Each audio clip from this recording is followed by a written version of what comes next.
샬롬 할렐루야. 창세기 30장 22절에서 23절입니다. 하나님이 라헬을 생각하신지라 하나님이 그를 들으시고 그 태를 여신고로 그가 잉태하여 아들을 낳고 가로되 하나님이 나의 부끄러움을 씻으셨다 하고 그 이름을 요셉이라 하니 여호와는 다시 다른 아들을 내게 더하시기를 원하노라 함이었더라. 라헬이 요셉을 낳은 때에 야곱이 라반에게 이르되 나를 보내어 내 고향 내 본토로 가게 하시되 내가 외삼촌에게서 일하고 얻은 처자를 내게 주어 나로 가게 하소서. 내가 외삼촌께 한 일은 외삼촌이 아시나이다. 라반이 그에게 이르되 여호와께서 나로 인하여 내게 복 주신 줄을 내가 깨달았노니 네가 나를 사랑스럽게 여기거든 유하라. 또 가로되 네 품삯을 정하라. 내가 그것을 주리라. 야곱이 그에게 이르되 내가 어떻게 외삼촌을 섬겼는지 어떻게 외삼촌의 짐승을 쳤는지 외삼촌이 아시나이다. 내가 오기 전에는 외삼촌의 소유가 적더니 번성하여 때를 이루었나이다. 나의 공력을 따라 여호와께서 외삼촌에게 복을 주셨나이다. 그러나 나는 어느 때에나 내 집을 세우리이까. 라반이 가로되 내가 무엇으로 네게 주랴. 야곱이 가로되 외삼촌께서 아무것도 내게 주실 것이 아니라 나를 위하여 이 일을 행하시면 내가 다시 외삼촌의 양떼를 먹이고 지키리이다. 오늘 내가 외삼촌의 양떼로 두루 다니며 그 양 중에 아롱진 자와 점 있는 자와 검은 자를 가리어 내며 염소 중에 점 있는 자와 아롱진 자를 가리어 내리니 이 같은 것이 나면 나의 싹이 되리이다. 후일에 외삼촌께서 오셔서 내 품삯을 조사하실 때에 나의 의가 나의 표중이 되리이다. 내게 혹시 염소 중 아롱지지 아니한 자나 점이 없는 자나 양 중 검지 아니한 자가 있거든 다 도적질한 것으로 인정하소서. 잠언 17장 1절에 보면 마른 떡 한 조각만 있고도 화목하는 것이 육선이 집에 가득하고 다투는 것보다 나으니라는 말씀이 있습니다. 집안에 아무리 재물이 많고 풍성하다고 해도 정작 가족 간에 화목하지 못하여 늘 불화하며 다툰다면 이보다 더한 고통은 없지요. 이는 꼭 가정만이 아니라 어떤 조직에서나 마찬가지입니다. 교회 역시 예외일 수는 없죠. 재정이 풍족하고 뛰어난 일꾼들이 많다고만 해서 교회가 부흥하고 하나님의 나라가 크게 확장되는 것이 아닙니다. 일꾼 한 사람 한 사람이 얼마나 주님의 마음이 되어서 서로가 화평함 가운데 일을 이루어 나가느냐가 중요하지요. 하나님의 일을 이룸에 있어서 가장 기본은 무엇보다도 화평을 이루는 일이기 때문입니다. 그래서 원수마귀 사단도 하나님의 일을 방해하려고 할 때는 사람들의 마음 안에 있는 비진리를 주관해서 어떻게든 서로 간에 화평이 깨어지도록 역사해 가지요. 남을 나보다 못하게 여기는 마음, 자기 중심적이고 자기 유익을 먼저 구하는 마음, 남보다 더 높아지려 하고 더 사랑받으려 하는 마음, 자기 위치와 자리를 어떻게든 지키려 하는 마음, 이런 마음들이 발동이 되면서 사람 사이에 갈등과 부딪힘이 생기는 것입니다. 또한 나도 이만큼 하는데 나는 왜 인정받지 못하는가? 나는 왜 축복받지 못하는가? 나도 이렇게 충성하는데 왜 알아주지 않는 것인가? 바로 이러한 마음들로 인해 서로 간에 섬기지 못하며 서로 하나 되지 못하는 것이죠. 그러니 동등한 입장이나 아래 있는 사람에게는 물론이고 질서에 따라 당연히 순종해 줘야 할 사람에게까지도 무시하고 업신여기는 일이 생기는 것입니다. 이와 반대로 서로 섬기는 마음이 되면 얼마든지 화평을 이룰 수가 있습니다. 상대 입장을 먼저 생각하고 상대의 유익을 먼저 구해주는 마음, 아랫사람이라 해도 상대를 나보다 낮게 여기고 상대를 위해주는 섬김의 마음이 되면 원수마귀 사단이 역사할 수가 없지요. 야곱의 가정의 경우도 만약 라헬과 레아가 서로 섬겨주며 자매간에 우애 있게 지내면 야곱은 물론이고 라헬과 레아 역시 얼마나 평안하고 행복한 가정을 이루었겠습니까?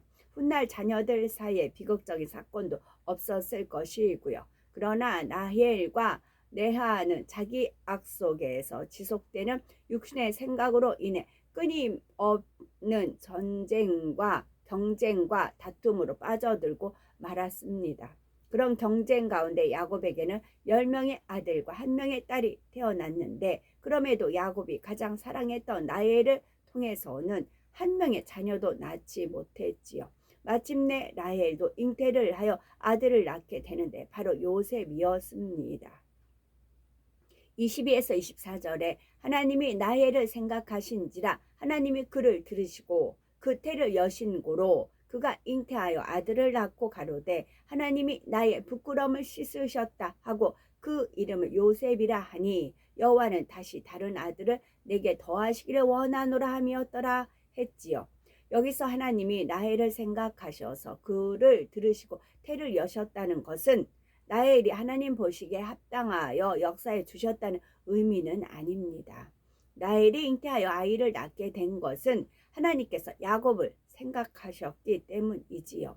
야곱을 통해 이스라엘의 정통 계보를 잇게 하신 하나님께서는 라헬을 통해 자녀를 얻기 원하는 야곱의 마음을 생각하심으로 라헬의 태를 열어주신 것입니다.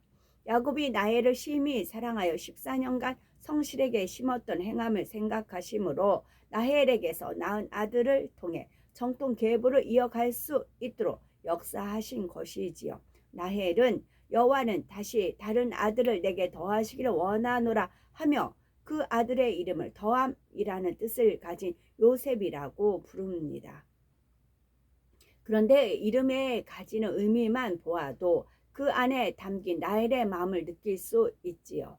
하나님께서 베풀어 주신 은혜에 감사하며 자족하는 마음이 아니라 오히려 끊이지 않는 욕심 가운데 자꾸만 더 많은 것을 요구하는 마음이었던 것입니다. 물론 라헬이 더 많은 자녀를 원하는 것 자체가 무조건 잘못된 것이라는 뜻은 아닙니다. 하나님의 축복을 사모하고 바라보며 믿음으로 고백하는 것은 좋은 일이지만 라헬의 마음을 욕심이라 하는 것은 아들의 이름을 요셉이라 한 데서 분명히 드러나고 있기 때문이죠. 라헬이 정녕 하나님의 은혜에 감사할 줄 아는 사람이었다면 오랫동안 고대하던 첫 아들의 이름을 그렇게 짓지는 않았겠지요. 감사나 영광, 은혜, 찬양 등 얼마든지 먼저 하나님의 은혜에 감사하며 하나님을 찬양하는 뜻의 이름을 지을 수가 있었을 것입니다. 그러나 라헬은 감사의 마음보다는 내가 어떻게든 더 많은 자녀를 낳아서 레아를 앞세워야겠다는 욕심이 앞섰습니다. 앞서야겠다. 레아를 앞서야겠다는 욕심이 앞섰습니다. 이처럼 사람의 마음에 악이 있고 욕심이 있으면 간절히 원하던 것을 하나님의 은혜로 얻게 되었을 때 감사할 틈도 없이 더 많은 것을 얻고자 하는 것입니다. 마치 욕심 많은 어린아이가 양손에 먹을 것을 쥐고도 다른 아이의 손에 있는 것까지 탐내고 바라보는 모습과 같지요. 그렇다면 우리의 모습은 어떠하신지요?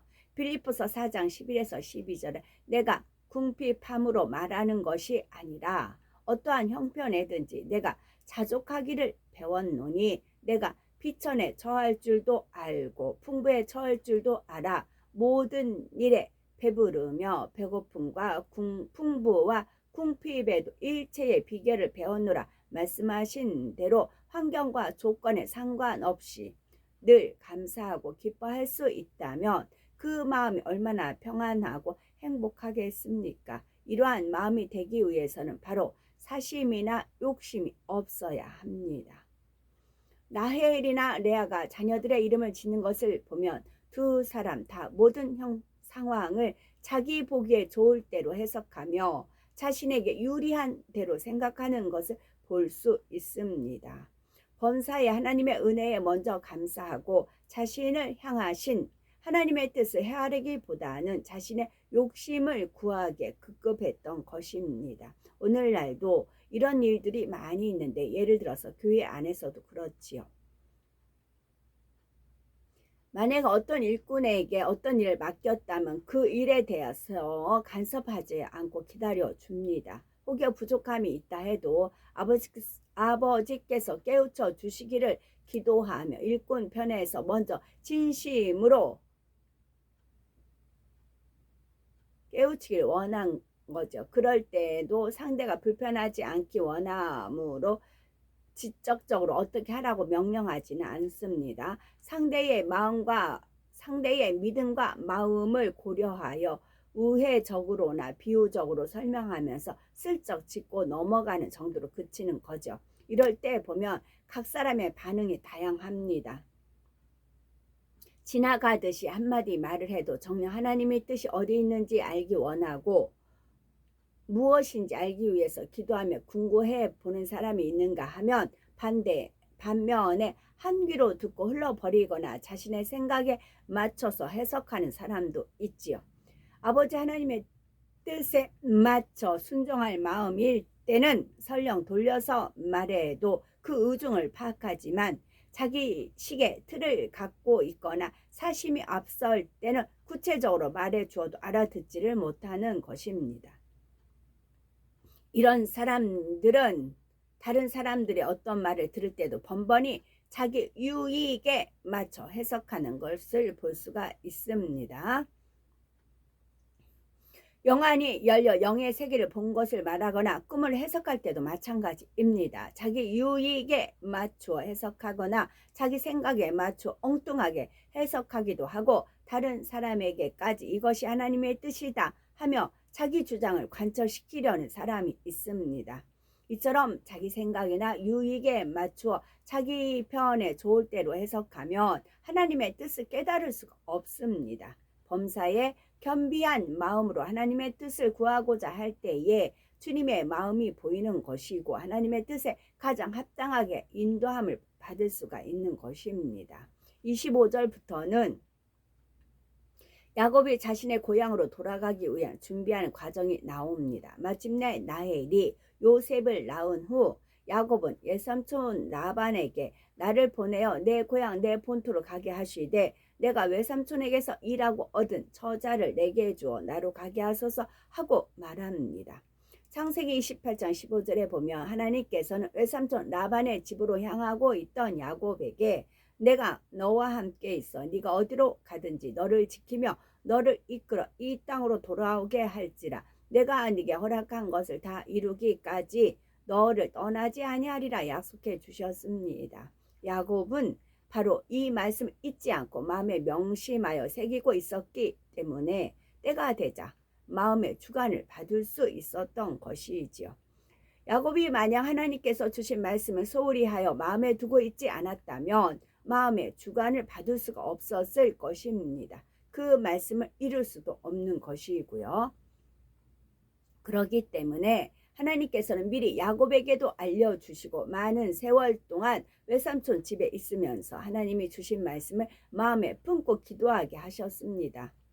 하나님께서 어떤 말씀을 주셨을 때 그 말씀을 잊거나 소홀히 여기지 않아야 됩니다. 혹여 그 말씀이 너무나 현실과 차이가 있고 육적으로는 불가능해 보이는 일이라 해도 결코 의심하거나 흘려버리지 말아야 됩니다. 항상 그 말씀을 마음에 두고 기도해야 하는 것입니다. 나중에 시간이 흘러 때가 되면 그 말씀이 반드시 이루어지는 것을 볼 수 있는 거지요. 혹여 그 당시 이루어지지 않으면 우회적으로 또는 하나님의 섭리가 있어서 거기까지 인도하기 위해서 주셨던 말씀이고 또 그 섭리와 뜻이 있어서 주셨던 것입니다. 아무리 오랜 세월이 흘렀다 해도 그 말씀을 이루어야 할 때가 되면 예전에 주신 말씀을 생각나게 하시고 또 마음을 주관해 하심으로 가장 적당한 때를 맞추어 역사해 주시는 것입니다. 그런데 마음에 명심하고 새겨 놓았다가 때가 되면 그 말씀을 기억하여 행하는 사람도 있지만 반면에 언제 그런 말씀을 주셨는지조차 기억하지 못하고 있는 사람도 있지요. 그렇다면 하나님께서는 어떤 사람을 택하여 쓰시겠는지요? 믿고 맡길 수 있는 사람을 찾는다면 당연히 말씀을 명심하고 마음에 새기는 사람을 선택할 수밖에 없을 것입니다. 어떤 일을 함에 있어서 똑같이 하나님의 말씀을 듣고 명심했다 해도 그것을 이루도록 주관받는 시점이 매우 중요합니다. 예를 들어서 어떤 일을 주관해 주시는 즉시로 일을 이루어야 할 때가 있고 어떤 일은 한참을 기다려야 할 때가 있습니다. 또는 그 일을 이루기 위한 준비가 필요할 때는 미리 주관해 주셔서 준비토록 하시는 경우도 있지요. 야곱의 경우는 미리 주관을 받아 준비할 수 있도록 역사하셨습니다. 야곱은 지금 당장에라도 외삼촌의 집을 떠나 자신의 고향으로 돌아갈 것처럼 말하고 있지만 실제로 당장 떠난 것은 아니었습니다. 이때로부터 어느 정도의 세월을 지나면서 재산을 쌓아가는 것을 볼 수가 있지요. 야곱이 주관받아 떠나겠다고 말을 한 시점과 실제로 그가 떠난 시점과는 차이가 나는데 하나님께서는 이렇게 될 것까지 다 아시고 야곱의 마음을 주관해 주셨다는 거죠. 우리가 이해하기 쉽게 한 가지 예를 들어봅니다. 하나님께서는 모세를 통해 이스라엘 백성들을 출애굽시키셨는데 이스라엘 백성들은 자신들이 애굽에서 나오면 금방이라도 가나안 땅으로 들어갈 줄 알았지요. 그러나 하나님께서는 이미 출애굽한 이스라엘 백성들이 당장 가나안 땅에 들어가는 것이 아니라 40년이라는 광야의 연단을 마친 후에야 비로소 가나안 땅에 들어갈 것을 아셨습니다. 그렇지만 하나님께서는 이스라엘 백성들에게 너희가 40년 후에야 가나안 땅에 들어갈 것이라 말씀하지 않으셨지요. 모세에게도 내가 너희를 애굽의 고난 중에서 인도하여 젖과 꿀이 흐르는 땅 곧 가나안 족속, 헷 족속, 아므리 족속, 브리스 족속, 휘 족속, 여부스 족속의 땅으로 올라가게 하리라 말씀하셨습니다. 여기서 젖과 꿀이 흐르는 땅 그렇게 되어 있어요. 꿀, 곰 있죠. 곰.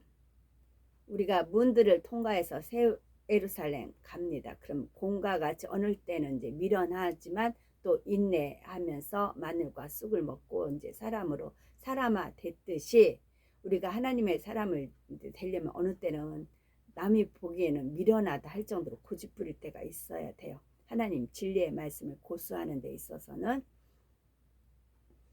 근데 곰이 또 무엇을 먹느냐? 꿀을 먹는 꿀. 그걸 떠올려 주셨어요. 곰은 무엇을 또 먹느냐? 꿀을 먹어요. 곰은 꿀. 그 다 연결이 돼요. 곰이 꿀을 먹게 하신 분이 누구예요? 하나님이시죠. 곰이 꿀을 먹을 수 있도록 하신 분은 하나님이십니다. 이게 다 짝을 이루기 위해서 그러셨더라고요. 물론 하나님께서 출애굽한 이스라엘 백성들을 당장에 가나안 땅으로 들이시겠다고 약속하신 것은 아니었지만 이 말씀을 들은 이스라엘 백성들은 출애굽하여 곧바로 가나안 땅으로 들어갈 것처럼 생각할 수가 있는 것이지요. 하나님께서는 이스라엘 백성이 출애굽하여 40년이 지난 후에야 가나안 땅에 들어갈 것을 아셨기 때문에 그들을 출애굽시키는 시점을 40년만큼 앞당겨서 정하신 것이었습니다. 하나님의 섭리 가운데 이스라엘 백성들이 가나안 땅에 들어갈 시점은 이미 정해져 있기 때문에 하나님께서는 그 시점보다도 40년을 앞서서 이스라엘 백성들을 출애굽시켰다는 말이지요. 동시에 하나님께서는 이스라엘 백성들이 애굽에서 종살이 하게 될 기간에 대해서도 미리 예언해 놓으셨으므로 이 말씀도 응하게 하시기 위해 정확한 시점을 택하여 역사에 가셨던 것입니다. 그러나 이러한 것을 모세에게도 알려주지 않으셨습니다. 야곱 역시 예지 예정하시는 하나님의 섭리 가운데 고향으로 돌아가야 하는 시점을 정해져 있었기에 하나님께서는 가장 적당한 시점을 택하여 야곱에게 고향으로 돌아갈 것을 가지도록 주관해 주시며 그것을 라반에게 말하도록 역사하셨던 것이지요. 야곱이 자신의 고향으로 돌아가겠다고 말했을 때 야곱을 순순히 보낼 라반이 아니었습니다. 이것을 하나님께서는 다 아시죠. 그래서 하나님께서는 야곱이 정확한 때에 맞추어 고향으로 떠나게 하기 위해서 라반에게 미리 말하도록 주관하신 것입니다. 그리고 야곱도 자신이 이렇게 떠나야겠다고 말을 한다고 해서 바로 떠날 수 있는 것이 아니라는 사실을 알았지요. 야곱은 지혜로운 사람이었기 때문에 라반과 오랜 세월을 지내는 동안 라반의 속성을 꿰뚫어 볼 수 있게 되었습니다. 야곱은 자신이 떠난다고 말을 하면 라반이 어떻게 나올 것까지도 이미 예상했지요. 예전에 라헬을 조건으로 내걸어 자신이 14년 동안이나 봉사하도록 했던 것처럼 이번에도 어떤 조건을 내걸어서 자신을 붙잡아 놓으려 할 것이라는 사실을 알았습니다.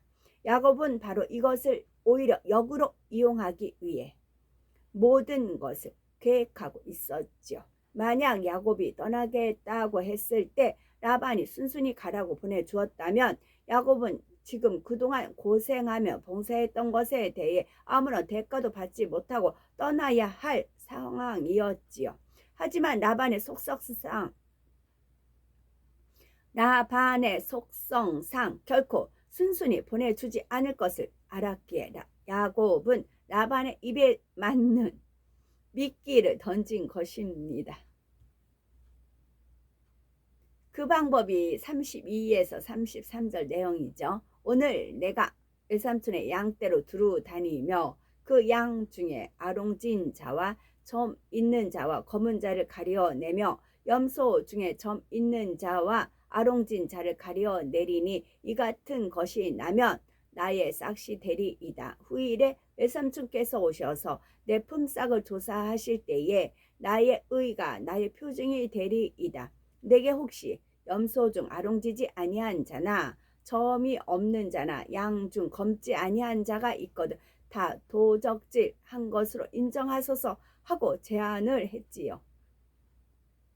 이는 사람의 생각으로 볼 때 너무나 어리석은 제안입니다. 누가 보아도 라반에게만 너무나 유리한 제안이었지요. 일반적으로 흰 양이나 염소들 가운데서 아롱진 새끼가 태어나는 일은 거의 없기 때문입니다. 오랫동안 모축을 해온 라반이나 야곱도 이 사실을 너무나 잘 알지요. 야곱은 바로 이런 점을 노렸습니다. 라반이 당연히 다 받아들일 수밖에 없을 만큼 유리하고 그 마음에 흡족한 제안을 함으로써 야곱은 라반의 강교한 속성을 역으로 이용한 것이지요. 스스로 무덤을 판다는 그 표현이 있지요. 스스로 무덤을 판다. 미끼를 건다. 저 또한 마찬가지로 하나님께서 그렇게 주관을 하셔서 결론은 스스로 무덤을 팝니다. 근데 미끼를 던지는 그런 것이 있어요. 그렇게 주님께서 이렇게 한번 해봐라. 그럼 상대가 어떻게 이제 나오는가 봐라. 이제 진짜 그렇게 나와요. 어머, 진짜 그러네요. 그러면 주님께서 하시는 말씀이 있어요. 스스로 무덤을 파는 거다. 이제 그렇게 말씀하세요. 지금 어떠한 부분이 이제 그것이 오해할까봐 말씀을 드려야 되겠네. 어느 유튜브에 이제 자주 보는 유튜버가 있어. 어느 건 맞고 어느 건 틀리고 막 그럴 때가 있어요. 그래가지고 뭐 이제 그 요즘 예배드인데 방방 뛴다. 아예 그 타이틀을 했더라고. 방방 뛴다. 근데 방방 뛴다는 표현이 있어요. 방방. 근데 마침 제가 지난주에 했을 때 이제 이렇게 마라나타 이제 그 찬양을 할 때인데 제가 몸을 어떻게 움직이냐에 따라 이 역사가 틀려요. 손만 하느냐 아니면 전신을 내가 이렇게 움직이느냐에 따라서 이 에너지 이게 파워가 틀려요. 천사들 움직임이 그게 틀려요. 그걸 저는 너무나 잘 알아요. 그 영향력 가는 게 은혜 그것이 이제 퍼센트가 틀린 걸 알아요. 근데 이게 주님께서 야 여기서는 방방 뛰어야지 이제 그러시는 거예요. 찬양 중에. 그래서 팔짝팔짝 뛰었어요. 여기서 주님께서 그렇게 쓰셨거든요. 이게 막 찬양하는데 야 여기서 방방 뛰어야지. 그래 이제 그래서 방방 뛰었어요. 제가 신이 나게 이제 방방 뛰었어요. 그랬는데 타이틀이 방방 뛰는 게 나오는 겁니다. 제가 주님이 방방 뛰어야지 했는데 방방 요즘 예배가 방방 뛰는 이제 그것이 있어. 어머 주님이 말씀하신 게 이제 이게 나쁜 의도로 하는데 실은 이게 저는 주님이 이제 오더가 내려서 한 거였는데 그게 타이틀이 겁니다. 그래서 주님께서 그럼 댓글 한번 달아볼래? 이제 그러셔요.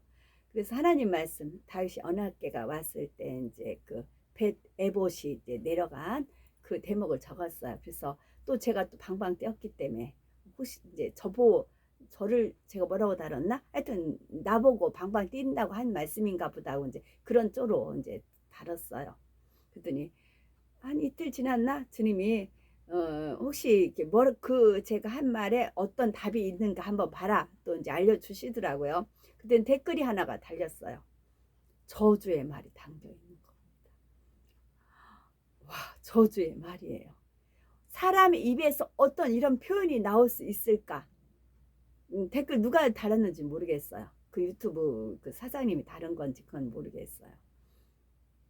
저주의 말이 달려 있는 거 이제 기겁을 했어요. 와,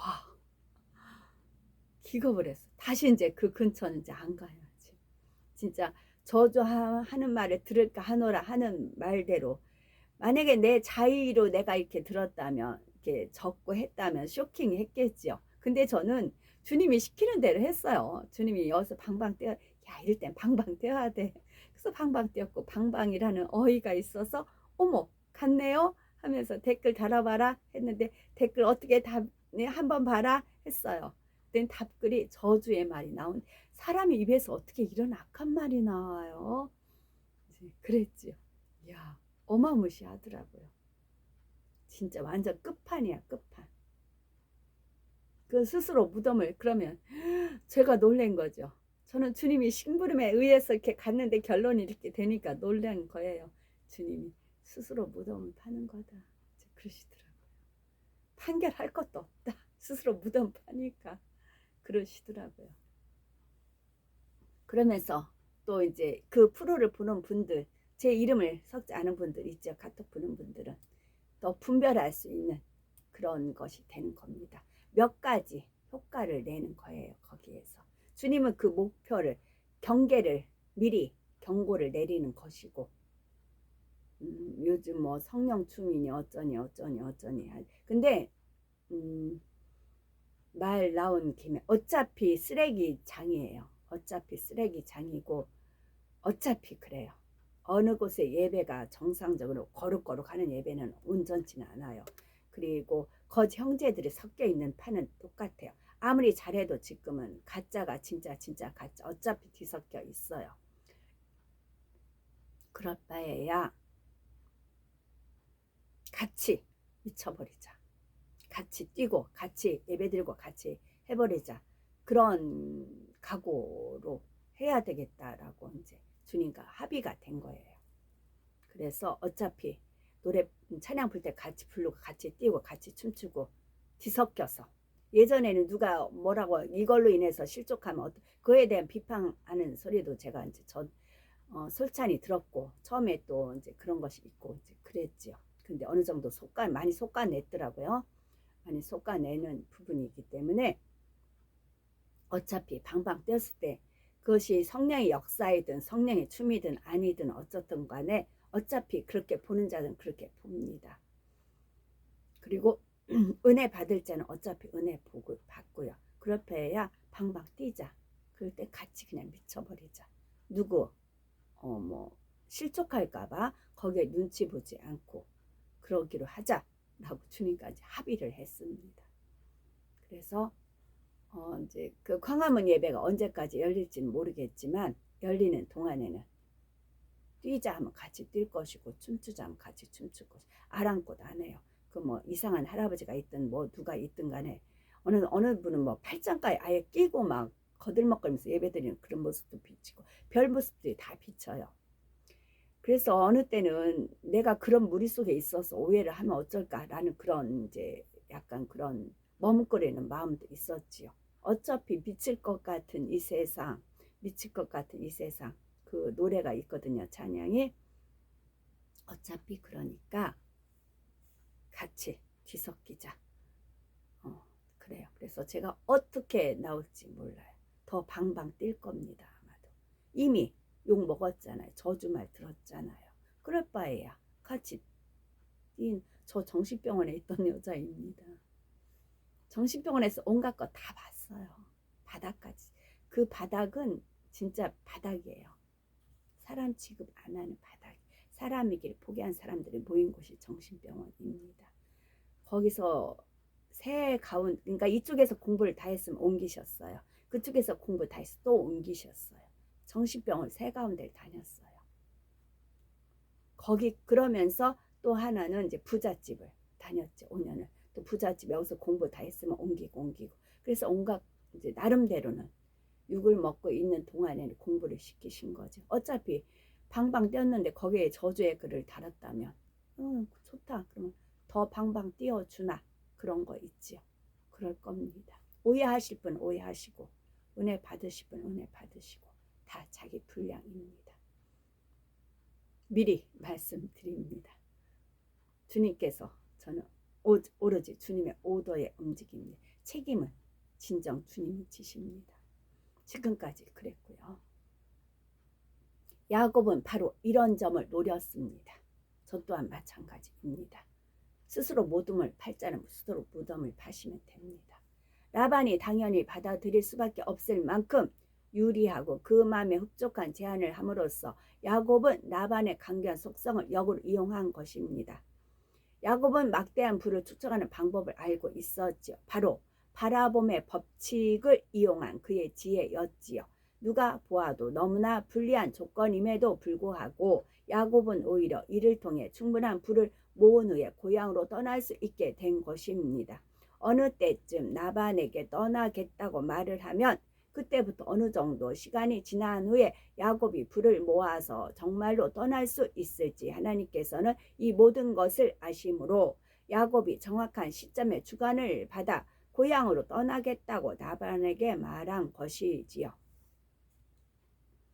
야곱이나 라반은 모두 강교 속성을 가지고 있는 사람들이었습니다. 그리고 야곱의 지혜가 선의 지혜라고 말할 수 없지요. 상대방의 강교한 속성을 역으로 이용하여 자신의 목적을 이루고 있는 모습입니다. 처음에는 야곱이 라반의 강교한 꾀에 넘어갔지만 야곱이 라반의 속성을 간파한 후에는 오히려 라반이 넘어갈 수밖에 없는 더 고차원적인 꾀를 쓴 것입니다. 여기서 중요한 것은 야곱이 라반의 마음속에 있는 강교하고 자기 유익만을 구하는 비진리의 속성을 알았기 때문에 그것을 이용하여 라반을 넘어오도록 했다는 점입니다.